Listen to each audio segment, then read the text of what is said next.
When you came back from your adventure, you said to me, I don't know if this is what I want anymore. I got chased across the sports field by my headmaster. Their fiery nature translates to a passionate and exciting sexual relationship. You smell like cheese, like awful stuff, which is so juvenile. And we can you smell like cheese. Welcome back. Happy Wednesday. You got your furry pets with you. Day. I've got my furry. Why are they're all over me today? This is going to sound really gross, but part of me then is like worried that I'm having a Winnie situation because I'm like, why are the dogs all over me? Or do I just look really nice? Well, maybe they just want a little bit of affection. Well, I'm here for it. So are they. Look at them, look. I know. Just wagging Fully tails, stretched on their like hind bums legs. out here. What are you boys up to? I've had quite a few people that are very interested to know where we're at with the whole house move malarkey. Okay. And when you came back from your adventure, you said to me, I don't know if this is what I want anymore. I think I'd quite like to be abroad or investing in spending more time in the sunshine. I did say that. But you can relate to that. I can. And actually, interestingly, when you were away, I was so depressed on one of the weekends, on one of the days, that I went to the Harbour Club and I got my laptop out and I went straight on booking.com because it was so grey and I thought I needed to book something. Yeah. Because I think we need to be... It makes such a difference to everything. Okay, firstly, we're not going to sack off the work that's been put into the second home because actually now we've made some progress. And the update is, and I don't want you guys to take this the wrong way. So Ryan obviously looked at those 6 properties. We've been really busy. I happened to meet someone, this amazing lady called Lucy, and she's actually going to help us find our home. And I don't feel guilty about saying that because I sort of see her as being like a therapist in this situation. Okay. So almost like a home therapist. So when we're going, it's nice to have a third party in the relationship to chime in with their opinion. She's got a really specialised lens on this as well. So we met her a few days ago and she taught us about the AONB, yeah. Area of Outstanding National Beauty. That's right, yeah. Which I didn't know. And these are things that sometimes you just got to like actually get other people on board. You've got to pay people to help you learn. And so, now we've refined our search even more. So we're actually looking in the Chilterns area, which is between here and the Cotswolds. And that feels a lot more accessible for us because I don't really want to be driving. I'm one of those, am I a passenger princess? Yes. I'm not a princess. Like I'd say I'm like quite capable of taking care of myself, but I hate driving on the motorway. So I don't really, in an emergency scenario when you're going there on a Thursday and bezzing down there on your motorbike, I like being able to, because of this whole like impatient thing I have going on in my head, I'm a sprinter. I don't think I could sit on the motorway for 3 hours just cruising at the same speed without worrying that I was going to fall asleep. Yeah. So that feels like a good goal. And we're going to visit some more places next week and then have a catch up. And we've got a plan. But then it was a real curveball when you came back and you were like, nah, I'm not sure that it's for me. I want to be abroad. So then that got me thinking about a few other things. Oh, go on. So I booked an amazing summer holiday, which I'm very excited about. And I haven't really been that keen to travel because of my bum and my health and stuff. But I think it's nice to have one thing to look forward to. So we're going to Greece and we're taking your parents and my parents. That's cool. Which is really exciting. That is fun. We're going to Zakynthos. We're in a bit of a fortunate situation because Leo doesn't actually start school until next year, which is crazy because he already can practically like read, write, recite the Bible. Imagine. Complete works of Shakespeare. He's a genius. So he's pretty advanced. And he's got the whole of this year and then the whole of next year, and he'll start next September. So September 2026, which is so far off. Yeah. And he's going to be really old for his year. But that means we've got essentially a year and 9 months to plan to do anything to get these like bucket list things out of our system between now and then. So I think we need to think about what we actually want to do before we're then fixed. Yeah. Because I do think that when you send your child to school, you don't want to be disruptive. And so we'll kind of be like rooted to one place for a bit. So what do you want to do? Where do you want to go? On the bucket list. Yeah. Japan, South Africa, South America. Oh, I've never heard you say South America before. And maybe we spend like a month somewhere different, or a couple of months, or a whole summer, or a whole winter. Canada would be fun as well. So maybe we need to schedule in a bit of that. I've always wanted to live in New York at some point in my life. So maybe we could do 6 months there. As if you would do that. I think that this is the only opportunity. I don't know why I feel so strongly about this. It's kind of the only opportunity we've got between now and then, well, for the rest of our life, to go and do something a little bit wild. What do you mean, rest of our life? What about when he's off at university or... I mean, that's a long time away. What, in 18 years? 15 years. 15 years. Mate, I'm not, the rest of my life is not going to be dictated to by Leo. Okay. Well, I think it would be cool to maybe make a plan. Well, go on then. I think it would be cool to spend like a quarter of a year in New York. I'm not very interested in the Canada proposition. I don't think much happens. I thought we were talking about traveling. That's not a realistic suggestion. So in the same year, we're going to shop for a second home. You're going to have 2 people here or more working for you, and we're going to be living in New York for half a year. Okay. It's not actually that realistic for the podcast as well. We need to be adventurous. Who have you been speaking to? Because this is not you talking. I think that we're edging in on this potential like Cotswold second home. I mean, from my perspective, that's like, that answers a lot of the questions, or that answers a lot of the problems in inverted commas in my mind. Because then you get like, it's within striking distance, you're comfortable to drive, I can take the motorbike, we've got the second life where you can escape the hustle and bustle and come back into it when you want to. You're not going to get any more sunshine there, but you'll get a different pace. Okay. I don't think that we can run that concurrently at the same time as living in New York. Okay. Unless we come into some serious money from somewhere. But by the way, I'm not saying no to it. I would pack a bag and move tomorrow, wherever. Well, maybe it's more realistic than just to drive somewhere with them, like France, where you can easily take dogs. Can you smuggle them over? You can take dogs. In a car, you don't have to have a passport for... No, yeah, you do. You have to have just jabs and then a passport. That could be quite nice. And then we spend the summer there. Why are they always humping each other at the moment? Something's going... Are they not being walked enough? It's usually the other way around. I know. Toto's normally the one that... Toto? Bloody hell. Also, why are they like coming over to me and just sniffing me and then getting really saucy? Am I giving off some pheromones or something? This is really bizarre. I know. It's a little strange behaviour. All right, well, just putting that one on the table, I think that this is these next couple of years are the years that we're really going to live. Mate, that's music to my ears. Let's go. I went on a couple of school tours to look at potential options for Leo in the local area, and quite a lot of the parents put their hands up to ask questions at the end, asking about what the admissions process was like, and also how they dealt with August birthdays. And I'd never heard anything about this before. What do you mean, deal with August birthdays? Well, as in how they handle August birthday students. People, like kids that are born in August. Me? You and my brother. Because they're worried that they're going to be... Well, not worried, as in... There's a whole year, essentially, between someone that's born in September and born in August, and they have to fit into the same academic year. Sure. And they were worried that they either might not get in, and also when they're there, that they're not supported because they're, like, physically, mentally less developed. Right. And then it got me thinking about... Well, how did the teachers answer that, by the way? That's a good question. I think I zoned out because I knew that we were... because I knew that we were lucky because Leo's going to be really old for his year. Right, and this is something you've always brought to my attention, because I don't know whether it's like a female-male thing, but I've never considered it, or because my birthday's bang smack in the middle of the year, being in March. Yeah, it wouldn't be even in your mind because it never affected you.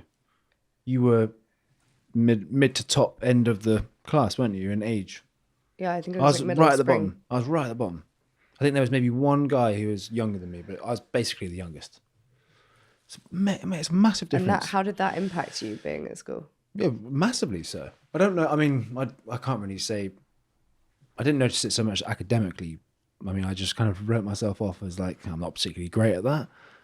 But physically, yeah, huge difference. You've met my mate, Jack. Jack was shaving. I used to share a room with Jack, and Jack would shave in the morning, and I'm like, I am not feeling anything on the face, but I'll just stand by you and pretend. You're shaving every day. Like, I remember going to from our boarding house down to like the main hub of the school where you have breakfast and whatever. He got sent back one morning because he hadn't shaved, and I was like, "That's so epic, dude." Yeah. Well, actually, and I think my brother was similar because he was always like the little one, the young one, like the little boy that was like the small one in the sports team. So he would always play like the scrum half. Yeah, well, yeah. The like small, speedy one down the side. Is that a thing, or have I just made that up? No, that's exactly right. Yeah, scrum half is not the side; that's the wings. But scrum half is also a small person. Yeah. Yeah, so he was always like the small one. I mean, obviously there's a genetic component there because we're all really short in my family too, but it was a problem. And I suppose there are some people now that literally time when they have sex so that their child is born in a certain month of the year so that they can be in that first third, so they have a competitive advantage. So they're born from like September till December. See, that's wild to me that people have that foresight. Isn't that crazy? So they're literally like, oh, we've got to shag over Christmas. Oh, no. If you said that to me, I'd be like, what? I mean, I'd be like, yes, but I'm not doing this with the view of programming like when my son or daughter's going to be in, which stage of the class. Doesn't that say a lot about the parents? Like those are going to be the competitive parents that like you're playing the violin, you are learning how to. Sounds like the people I was in the languages. desert with. Actually, sounds like that caliber of people. That's wild. Well, we got lucky. Unless are you about to tell me that you planned this? No, I definitely didn't plan it. I'm not that smart. No. Because November is ideal. Well, it's really good because they do have to do admissions at some of these schools and there are tests. And I was speaking to my friends about it at a dinner party I went to last week, and all of them have got like a couple of kids and some of them are just starting school. And they're asked questions like, what's your favorite book? Oh, can you solve this puzzle? Oh, here's a scenario, like how's the dinosaur crossing the... Oh, yeah, you told me about this. Like, and I just thought, gosh, at least Leo will be... He's got a year and a half to get there. Well, I wish you'd listened to the answer that the teacher gave to that question rather than zoning out. I think that they said, actually, that because they can't... I mean, how do you judge a child when they're 4 or 5 years old anyway? I think that I remember hearing this rumor when people applied for uni that they would literally just split piles of CVs and not CVs, UCAS forms. Oh, yeah. And they'd just go like, yes, no, yes, no, yes, no, yes, no. And then they'd filter down and then they would just look at like a small percentage anyway. Like how could they possibly look at everybody's... What did you have to do? What was that thing where you had to like write a little... Personal statement. Bloody hell, yeah. Did you have to write a personal statement? Yeah. Yeah. How are they reading hundreds of thousands? Actually, there are probably not that many applications, but that many personal statements. And the same applies with kids. So either they'll just look at parents and they'll think, okay, who's the richest? Who's going to donate the most computers to school? Who's got the coolest surname? Probably have to split, like some international. They've got to be quite fair about it. But I think that they did say, actually, that they make sure to scoop up a certain amount of children from different birthdays, from different months. Mind-boggling what you learn when you have kids.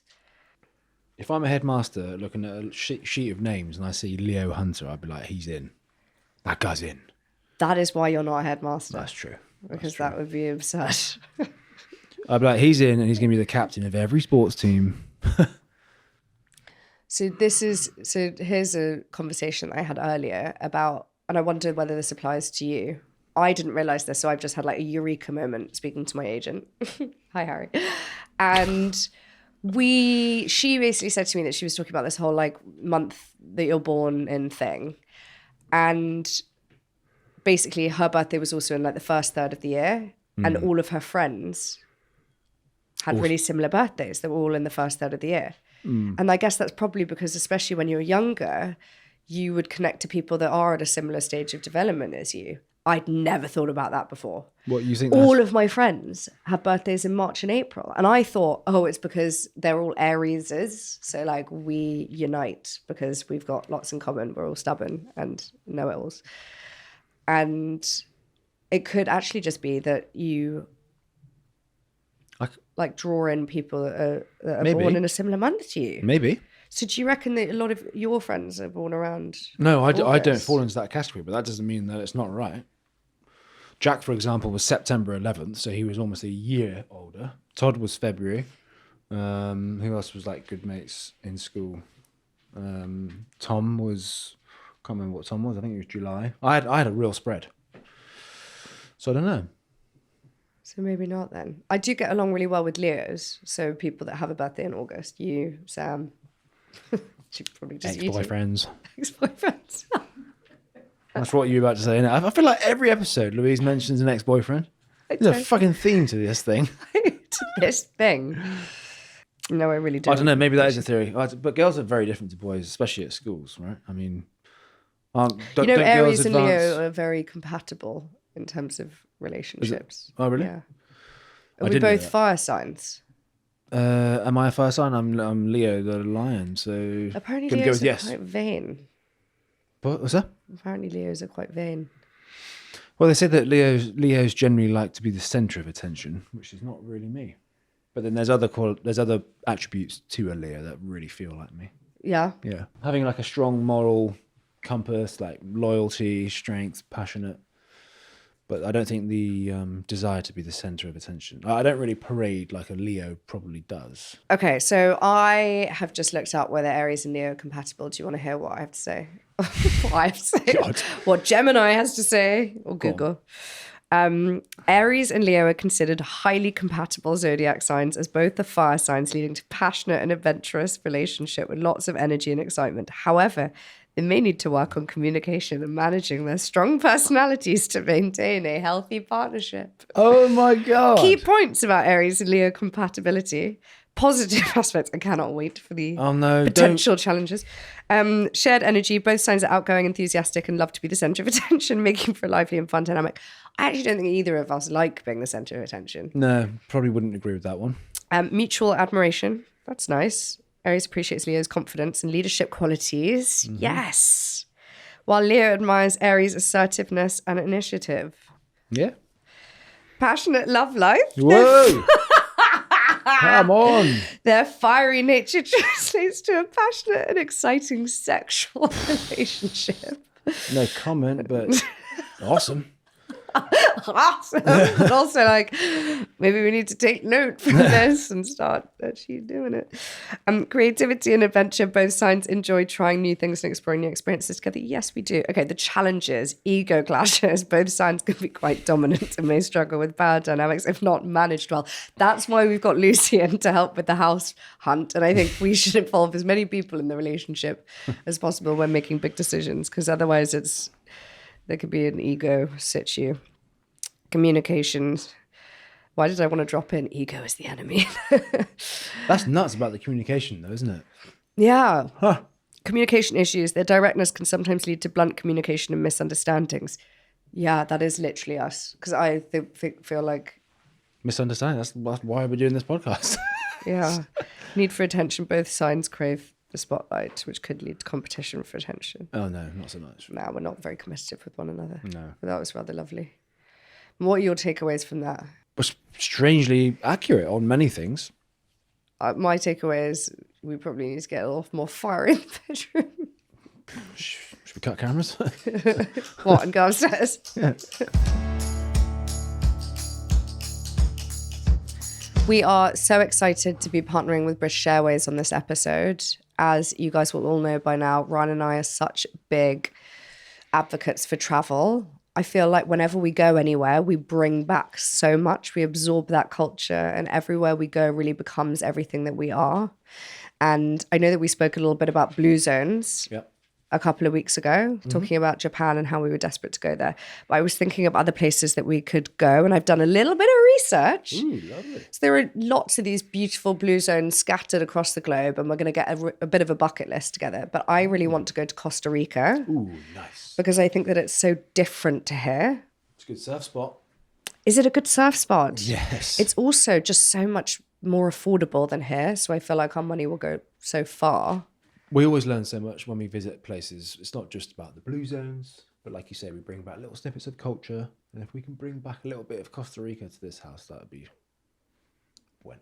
What other things can we bring back from there? Like, what do you think? They're probably a lot slower. Actually, that's a huge generalization, but I reckon the pace of life is a lot more relaxed. Let's get Leo on a surfboard, age 3, 4. That'd be epic. Let's do that. Lots of outdoor activities, some sun on our skin, tan time. I mean, I wear SPF 50 every day these days. We've been lucky with our travel. We've been to some amazing places that have massively impacted how we live our lives now back at home. I'm sure there's loads of people who've got some stories that they could maybe share with us. They could write in. Amazing trips that you guys have been on. Anything, recommendations, food tips, like best restaurants you've ever eaten at internationally. Like my recent trip to Portugal, where I started every morning with a coffee and a pastel de nata, and I can't seem to shake that habit off. So, do they have that for breakfast out there? It's available at any time. You're obsessed with them. There's actually a shop around the corner that does just them. Oh, I know. Don't worry. We should get one of those maps. You bought me one of those maps. I did. Rolled up in a tube for Christmas, maybe in a stocking one year, where you scratch off with a coin all of the different countries that you visited and they turn into a different colour. I put wallet-sized photos of our holidays there as well. Do you remember? We used to be big travellers and now we're going to get back into it. I'm very excited and very grateful that British Airways are partnering with us on this podcast. If you do want to let us know about your little holiday travel snippets and bits that you brought home, you can email us at hesaidshesaid@astridpodcast.co.uk. British Airways will take care of you over a lifetime of journeys and you can book your flight at britishairways.com. So when we were speaking to lovely Lucy, we were talking a bit about the location and then about schools. And I feel, again, this is why it's nice to have like that third person there as a bit of a therapist, because I feel like that's one area where we slightly are like butting heads. About what? About where Leo would be best placed to end up schools-wise. And I think that obviously you'd prefer him to have a country education and I'd probably lent towards more of a city one. Why? But I think basically you just want for your child what you've had, if you've had a positive experience. And you were probably always rural and I was always city and I loved that. And I just was brought up with impeccable manners. So I just really wanted to go to a school like the one that I went to. And then this lovely lady who we're working with, she said the name of the school that she went to. And that school, we both looked around. So most of the viewings I've done on my own, but Ryan and I went to look around one together and then I invited him to this other one. Oh no, we've actually done 2 together. We both were in agreement on those. We went to one. Ryan walked out before the tour had even started, which was so embarrassing. He basically like took one look at the ground floor, saw a tiny garden and literally went, and not only, you didn't just subtly walk out, you got really angry with me and you went, this is bullshit, I'm leaving. And I was like, I actually was wrestling you in front of all of these other parents. I was like, stay, you're staying for the tour. And you left, you wouldn't even look around the school. No, but I would be wasting their time as well as my own if I continued on. I'm not saying I'm right in that situation. I know that was a pretty abrupt escape. That was full on. Yeah, but I don't feel bad about it. I'm like, cool, save myself 30 minutes of bullshit. What do you mean? Why was it bullshit? I've got no interest in my son going to a school that has a backyard not that much bigger than ours, fully concrete, which backs onto a major train tube station. I've also got no interest in driving to that particular part of London, which is just heavily backed up with traffic all day, every day. So it'd be a very unpleasant journey there and back. And also, like, bloody hell, the reception when all the kids were sat there in a row next to the piano that was like serenading them as they begin their day. I was like, Jesus. Sorry, there's nothing nicer than a bit of a piano assembly. No, it's a no from me. You love music and choirs and singing, but you do hate order and being told what to do. On the note of like, actually, it's a good point about driving to the school. When are we getting that thing fix. Well, I haven't got the thing I yet, want to be... Everyone's like, what's the thing? So in Fulham, there are so many of these... I was going to say ladies, but also some Shall I gentlemen attach the thing who to your have bike? things. So they have these like boxes, these baskets at the front of their bicycles, and they have like 5 kids stuffed in the front of them, and they're like cycling to school, and it's so cute. Yeah. And we've got one, and I thought it would be cute if we stuffed the dogs in the front. With Leo, and we could cycle around. Yeah. Well, do you want it on your bike then when it arrives? I don't think there's any way that I should be trusted with that on the front or back of Right. my bike. So if we went to this school in the back end of shitty Earl's Court, I'd be the one. I'd be the one that would be cycling across town then. Sweet. No. No. As in, okay, fine. So maybe it's, if I don't want to do that cycle either, we need to choose a nice... So basically, we're going to base the school on a nice cycle route. But I don't think you're going to find it in this part of I found the one. world. I found a good one. But you're going to be on busy roads that cut through from Putney up to central London and whatever else. Isn't it weird how important this decision is? Because this is basically, once a child's at school, they see teachers more than they see you. That is really shaping who they are as a person. Also, you need to then make friends with the other parents, and you need to get along with the teachers, and it becomes such a big part of your life. And once they're there, like they're really rooted there, because what you don't really want to do, and I'd love to speak to you about your experience a bit more, because obviously you're from a military family, so you had to move a lot. But I was at the same school from the age of 3 until 11. And then I went to one other school from 11 till 18. So I had such strong relationships with my friends and with my teachers, and I felt so secure there. And it basically was like my whole life as I knew it, especially going to boarding school as well. I very rarely saw my friends. It was all about school, which is amazing because I loved it. But it's not a decision that you want to get wrong. And there were some people I remember that came and then left quickly. There was this one girl, this is so random that I remember this. This is actually why school can be really unpleasant. But there was this poor girl that had an allergy to like fruit. So she came to, or maybe not an allergy, she basically like hated fruit.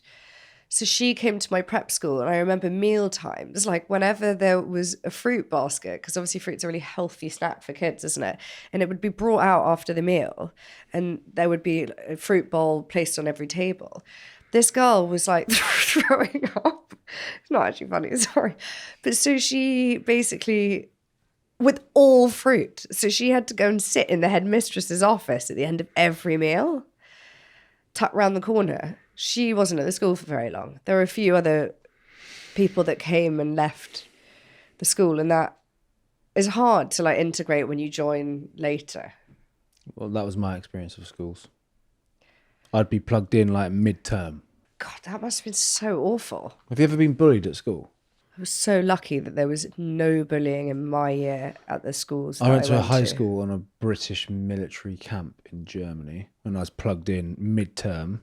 Is that what it's called? Because you've used that expression twice, plugged in. Oh, no. That's just how I visualise it. Okay. And I experienced a snippet of bullying. It's not good. What kind of bullying? Well, as a boy, joining like a class full of people who have been friends for years. I can't remember what year it was, but I was, age-wise, I was about 13. And international school? Yeah, they weren't all military kids. What kind of thing? What would they just like point to you, laugh at you, say verbal things, or like pull your pants down in the canteen? No, none of that stuff. I'm trying to think of what happened, but I can't think. It didn't go on for very long, but I was new to the school, and it happened in the first week. And I remember, I remember faking to be unwell, so my dad would come and pick me up. And I remember as soon as I sat in the car, he was like, "There's nothing wrong, is there?" And I was like, "No." He knew straight away that I was being bullied. So he took me back to school. Yeah. And he walked me up to the kids and he said, "Talk it out," and left me. Anyway, Patrick and Nick ended up being friends of mine shortly after this conversation. I don't know what was said because it was probably quite quick and probably not that well articulated, but it was probably like, "Oh, sorry, mate." We went to this park, which was close to my house, and I was playing with Patrick and Nick. And then this group of local lads who were actually not German. They were German speaking, but I think they were from Turkey. Anyway, Nick gets fucking walloped, like bang, straight to his eye, out of nowhere. He gets knocked off his bike, and I'm sort of thinking, yes, he's down, motherfucker's down. Like he's had like payback. And I remember he got back on his bike, and he was so shaken up, obviously, about the whole experience. He came back to my house, and my dad was like helping him ice his eye. But I can remember that being like a really like memorable thing in my childhood. Like the bullies became friends, and then the bully got walloped in front of me, and then it was me and my family who were looking after him. Oh, it was like a real like full circle moment. That was the first punch I'd seen as a 13-year-old boy as well. I was like, whew. Wild. Wow. So anyway, my schooling days are very, very, very different to yours. Because also you had, I remember quite early on, and your parents have mentioned this quite a few times, but there are a few things. Actually, we won't talk about the whole like dissociation that you experienced when you were at a certain age in your life. You're going to talk about me running away from school, yeah? But yeah, you ran away from one of your schools. Yeah. I got chased across the sports field by my headmaster. Who, by the way, was like 6'8" and bald. It was like being chased by an alien. It was the scariest thing in the world. Well, wait, but tell me what... Oh, I didn't know that detail. I just imagined, because we had one field. Our school was so contained. There was one field that we like jokingly ran away from school once. Me and like 4 friends, and we got to a road, like the nearest road, and suddenly we were like, oh my God, and we ran through one field. And that felt like the strongest thing we had, like a visual of escaping school. We used to like go into the woods a lot and just like smoke and think that we were being really naughty. But I never ran away, and our version was more like just naughty teenagers, whereas yours, I think, was you were running away because you genuinely hated being at school. Mate, you're very, very lucky, and this is not to like embarrass, but you had a very fortunate schooling upbringing. You went to a very good school, lovely people, similar families. Like I went to such a mixture of schools, like the one in Germany, but then like to some local comprehensive schools and whatever else, primary schools. It's completely hit and miss. How many different schools? 8 or 9, maybe. So a lot when you were growing up, when you were young, and then you came back to the UK and you went to one boarding school, I guess, so you could be like rooted, and that's the one that you ran away from. No, the one I ran away from was a primary school. I remember asking you to go for a wee. Mrs. Jones, can I go for a wee? No, you can't. I wet myself and I got so upset, and I had no mates to like look to. I ended up just running away from school. So you just left the classroom and you just bolted out of the school? Pretty much. And then this big alien was running. It wasn't the teacher, it was the headmaster, who happens to be like the local cross-country champ.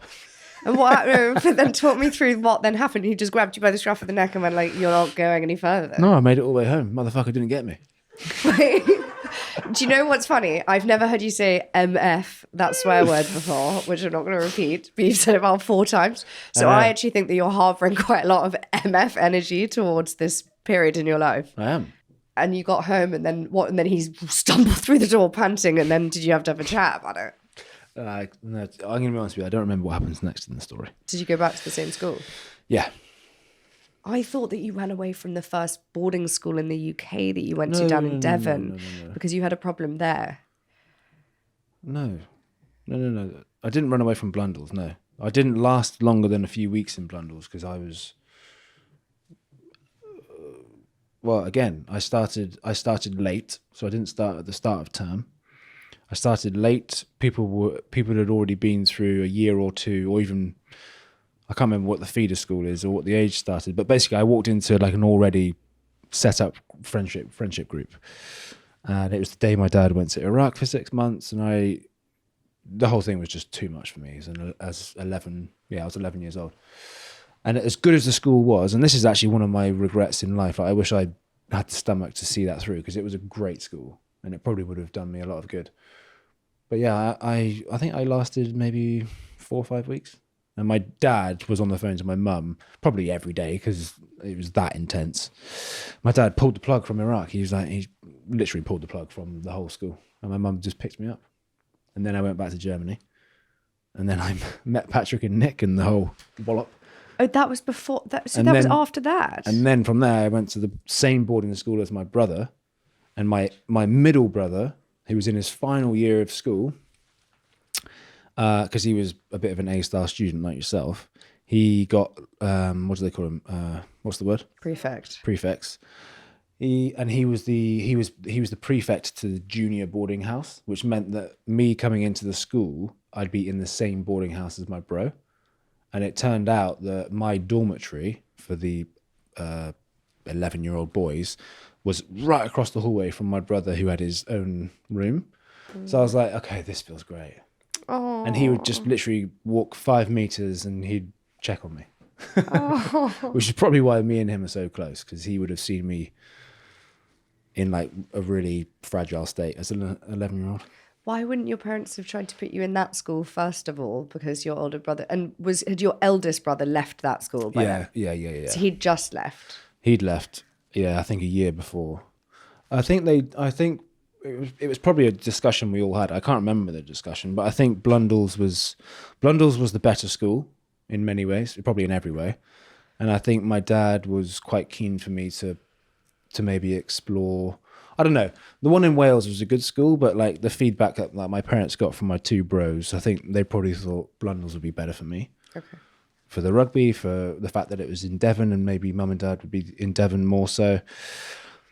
And you only had that like 1 year overlap with your brother anyway. And I probably would have said something like, oh, I want to go somewhere different, you know.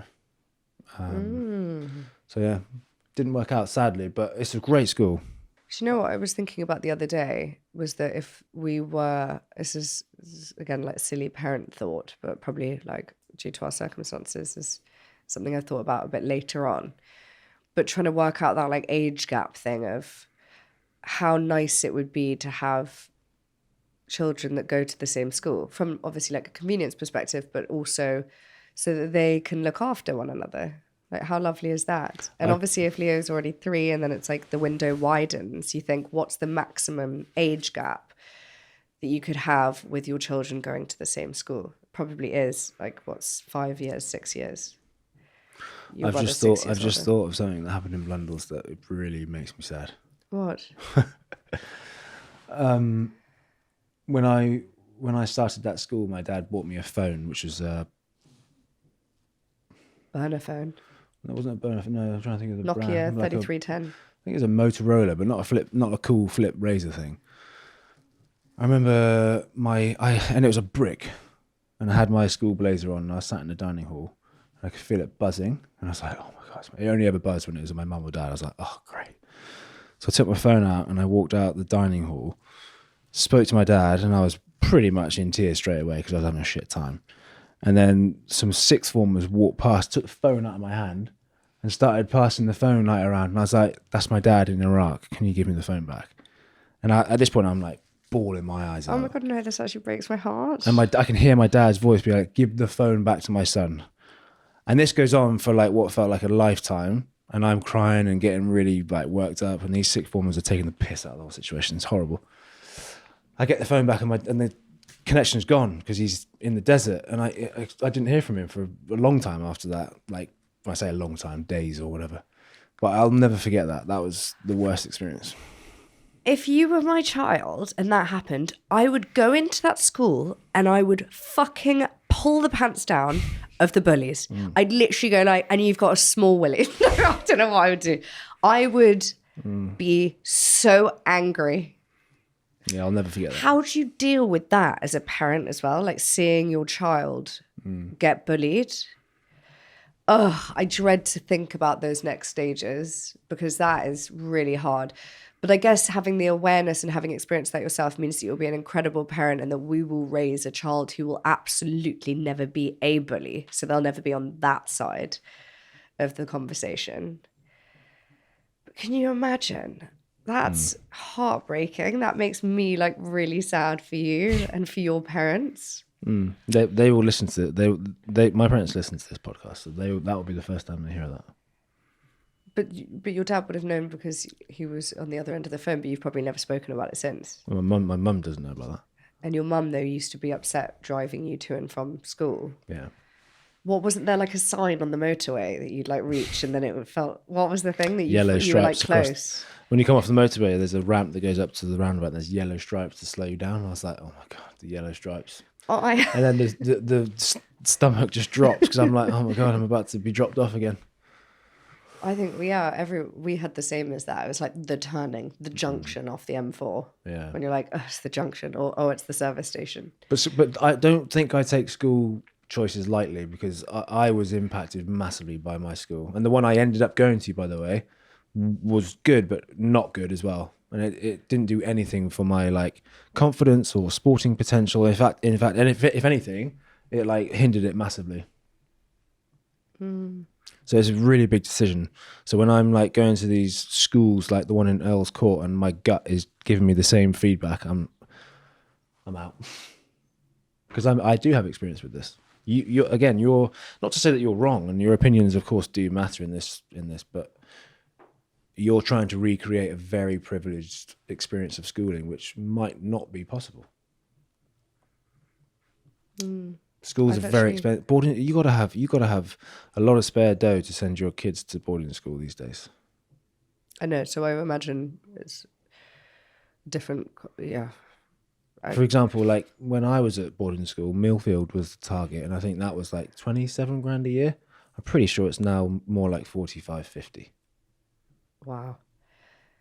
I think which is the most expensive? Marlborough is very expensive. They're all ridiculous. So a lot of people in our generation won't be then repeating that pattern and sending their kids to the same.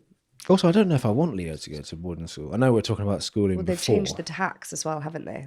VAT. Yeah. I think they've lumped on VAT. It's basically, yeah, exactly, yeah. So yeah, there's a lot to consider, and I don't take it lightly. I guess the only thing then, I think boarding schools are quite good because they keep your children quite sheltered in a way, as long as you're having a fairly decent experience. Whereas I have friends that went to day schools in London that then were going out clubbing midweek from like 14. I don't know. It really depends on your child, doesn't it? What he wants to do. I really want us to raise him in such a way that he feels confident. I want him to have the confidence that I didn't have as a child, basically. Because if he feels confident and everything that goes with it, he will be able to adapt to almost any environment, any school. And if his character is strong enough in a nice way, you know, he will naturally, like, people will draw to him, and he won't be the one that's like having his phone taken out of his hand or whatever. Because let me tell you, if that happens to him, well, I've just said I'll pull down their pants. Or you'll read you worse. And would you want him in an all boys school or a mixed school? No, mix is good. I've never really thought that there's any advantage of going to a single sex school. It's better to mingle, isn't it? I don't know. I can't work it out. Then you can date the netball captain. I'm actually really glad that I went to an all girls boarding school, because I just think that then it was all about the grades and doing well, and I didn't feel like I needed to show off or like I think some women play dumb, don't they? Because they think, I wonder why they do that, because maybe they think it's attractive to be not the underdog, but yeah, girls do. Yeah, I know some girls who just like play down their intellect, and especially around men. And I don't know whether I would have done that at school, but I didn't have to even think about things like that because I was only with girls, and you don't have to think about things like makeup, and you're not impressing anybody. Like, you're just getting on with it, which I quite like. And it's all about then doing well. Like, there's no distraction. Annoyingly, there's some really good all-girls schools, like state schools in this area, but less good all-boys ones. Oh, that was an intense trip down memory lane about schools. I reckon a lot of people have had experiences with bullying. Well, I mean, I don't know. I always thought this even about Made in Chelsea. Weirdly, the girls I was with yesterday, they were pulling up old Made in Chelsea clips. Oh God, awful ones, like iconic ones, but just really savage ones. And there was one where they were just, a lot of the girls in the scene were shouting across the table, like obscene things like, you're anorexic, you're a fat turkey, you smell like cheese, like awful stuff, which is so juvenile. And we can laugh you about smell it. like Your cheese. breath smells like cheese. And I watched it and I, you know, it was iconic. It was just so You full smell on. like cheese. And I don't think people would even get away with saying that kind of stuff on TV now.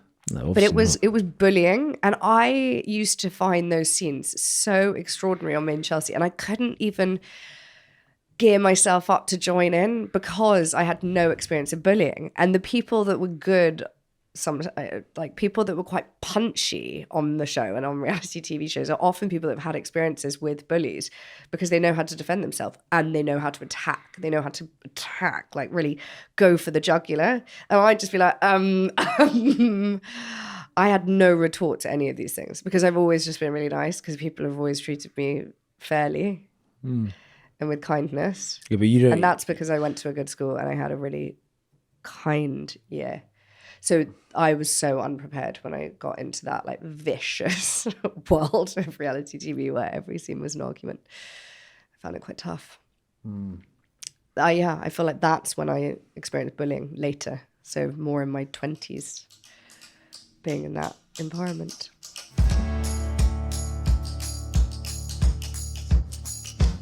I've got a listener submission. She said, "Can I trust myself? I've loved listening to your podcast and the way you dissect basic relationship issues and communication. It's truly fascinating. I've had terrible relationship experiences, with my last relationship being particularly damaging. He was a serial cheater, incredibly manipulative, and gaslit me to a disorientating degree. Sadly, I didn't fully realize how unhealthy it was or the extent of it all until I left, which left me feeling confused and untrusting. Not just of other men, but also of my own instincts and feelings. That was a couple of years ago, and I've recently met someone new who seems like my perfect match. He is kind, caring, and respects me. However, I keep doubting my instincts and, in a way, reality, as I find myself wondering, is he actually perfect, or have I fooled myself in not noticing issues? Even though I'm pretty certain he is exactly who I think he is, how do I allow myself to trust my instincts when they failed me so badly in the past?" Ooh, we've all been there. We've all had a terrible relationship in the past. How do you move on? How do you trust your instincts? I think it's really hard because it does leave you questioning, how do you ever really know anybody? And I think that there's like that, not grace period, there's that like glory window. What's it called? That sort of new relationship phase, honeymoon phase, and that can kind of last the first like couple of years, but especially in that first year, where you're basically both acting, aren't you? You're both on your best behavior. You're really trying to lure that other person in. You're both holding in farts. You're holding in farts, and you are really just wearing your freshest thongs, and that's not necessarily the real you. And then obviously you get to know somebody and then they can show you a different side, and then you actually, because it can be quite a gradual transition, you kind of come to accept people's behaviors even if they're not treating you right, and even if the relationship isn't really that good. There's so much that can be spoken about here. I'm so pleased that you've managed to get out and you've now looked back and noticed that you weren't being treated fairly. How do you let somebody else in? I think a lot of it is a gut instinct thing. Like after I dated I'd guessed a lot of frogs. Then when I met you, I felt something so different that I didn't really need any reassurance. I was like, this person this is like night and day, a different beast, a different animal. Like it was as though it was Venus and Mars. Like everyone else I dated before had been in that camp. And then you were like just the biggest breath of fresh air. Thanks. So I feel as though if you meet the right person, you almost should know. You should feel instantly settled and secure if they're right for you. She hasn't given any red flags about this new No, apparently he is really kind and respectful. Yeah, which means he probably is. So yeah, like it's really sad that she was in that relationship before that got her stung in different ways. But I don't know. It's not really the fault or responsibility of this new chappie. Like she should have maybe, I don't know, this is not me giving instructions, but you should only really enter into a relationship when you're fully at peace with yourself and your past history. You can't take old stuff into a new chapter with someone new. That's not fair on the new person. It's just going to like twist you up, and it's obviously got her into a bit of a pickle. So I don't know if she made mistakes, the wrong word, but I don't know if there's like a period of time after a relationship like that where you just need to be by yourself. I don't know, work through what had happened in the previous relationship. It depends how bad or severe the experiences were, but like, I don't know. Do you know what I mean? Yeah, no, I completely get what you mean. I think it's really important not to jump from one relationship to the next, expecting for that to solve the problem. I think it's really nice to have some time on your own to figure out what it is that you really want. And maybe to work with, maybe to do like a bit of therapy, just to kind of like unpick the relationship before, put that one to bed properly so that, you're not dragging like the mud into the next one. Well, yeah. It can be really hard though to filter through men. Well, it works both ways. My first major relationship was with someone that I was besotted with.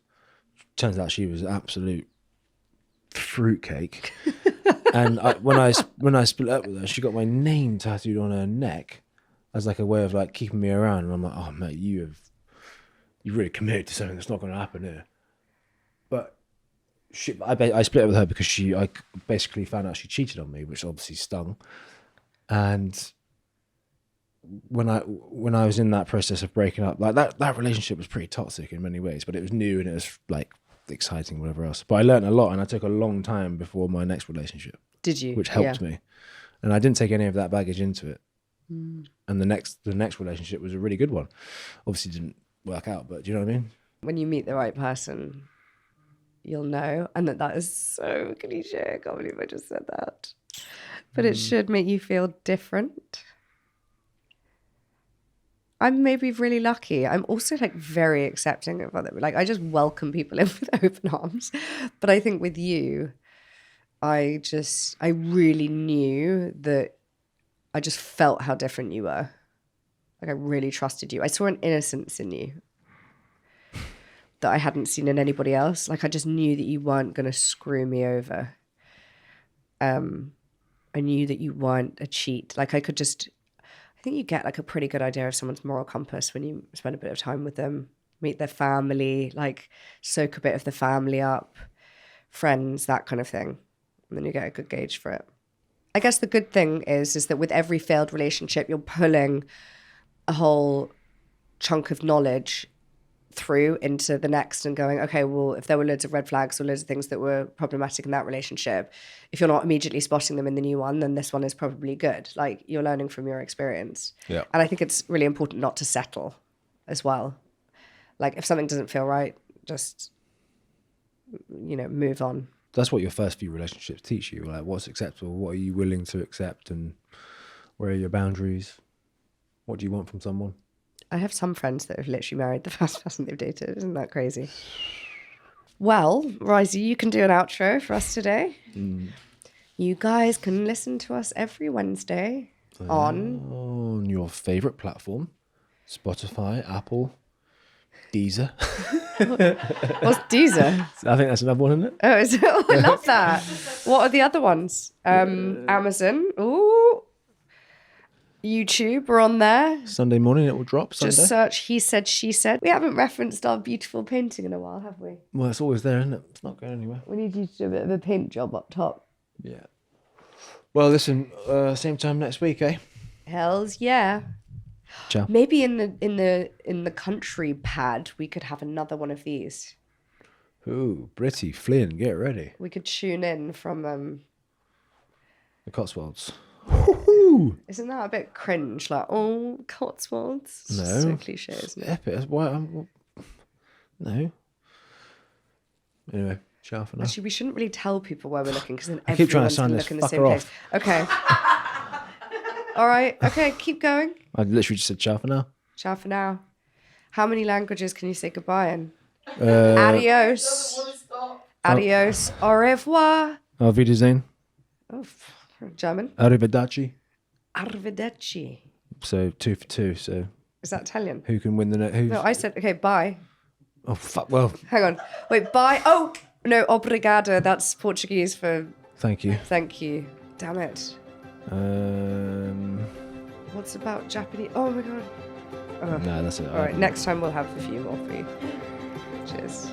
Hasta luego. No, that's see you tomorrow. Fucking there's the Aries kicking in. Stubborn last word.